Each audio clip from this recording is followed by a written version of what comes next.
Ito yung face marker mga ka-TH, oh. Tingnan mo.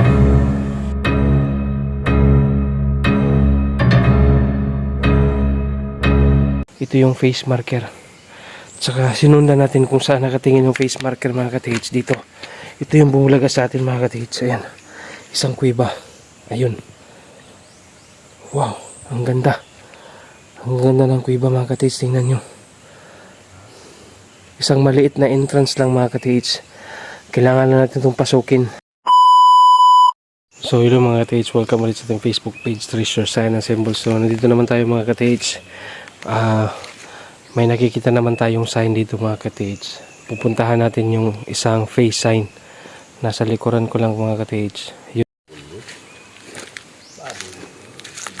So kailangan natin puntahan ka-TH ang isang face marker. Ay. Grabe. Itong daanan mga ka-TH, daanan ito ng mga Hapon noon. At sinasabi ng mga tao dito ay ito daw ay isang kulungan noon. So ito yung nakita nating face marker mga ka-TH. Ayan.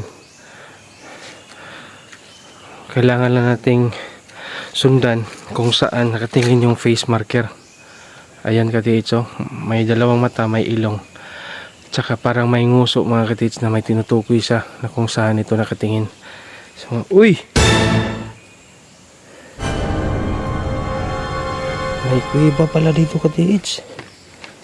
Ayan. May kuweba pala dito.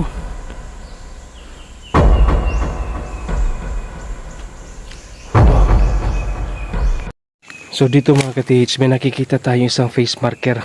Nandito sa likuran ko mga ka-TH. Ayan. Face marker yan mga ka-TH.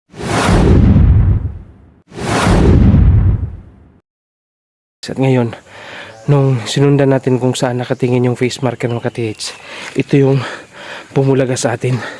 Tingnan nyo mga ka-TH.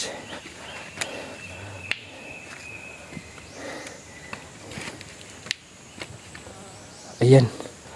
May kuweba pala sa ilalim dito ka-TH. Ayan, oh. May kuweba dito. Kung saan nakatingin yung face marker.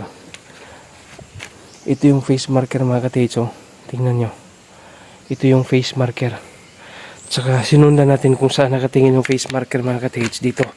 Ito yung bumulaga sa atin mga ka-TH. Ayan. Isang kuweba. Ayun. Wow. Ang ganda.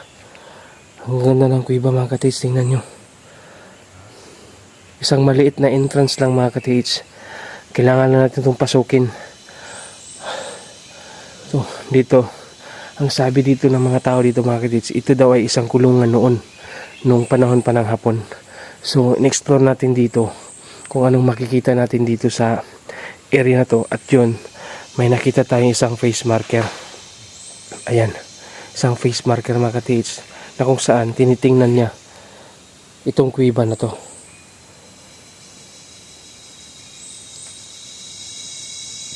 So sundan nyo lang yung video ko mga ka-TH at i-upload ko kung paano makapasok dito sa kuweba.